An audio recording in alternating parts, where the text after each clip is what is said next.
The second Conceptual Orthopedic OSCE course is scheduled from January 24th to 26th at Vidya Jeevan Centre, Greater Noida. If we look into the DNB practical examination pattern, there are 100 marks for OSCEs, 100 marks for clinical cases, and 100 marks for table viva and ward rounds put together. And if we ask any student who unfortunately could not clear the practical examination, the common consensus from them is that the OSCEs were tough. Why is it that the student who has cleared theory exam, which is a much more difficult exam pattern, finds OSCEs tough?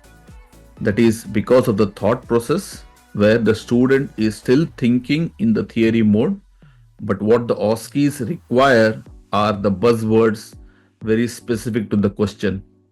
We need to know what the examiner expects out of a particular question. The CO course has been structured to get all the buzzwords relevant to the questions. The mock OSCE has been designed so, which will be corrected and feedback will be given so that any delegates who attend the course understands the pattern well. So does this course cover only OSCEs? Absolutely not. From ward rounds and table viva point of view, the ward round structured content, prosthetics, orthotics, implants, instruments, and even gait, which is required for clinical cases, will all be covered in different modules during the course. And to top it all, we do have the seasoned, experienced senior faculties who will be there throughout the course to answer any doubts you may have that pertains to the practical examinations. So don't miss this opportunity.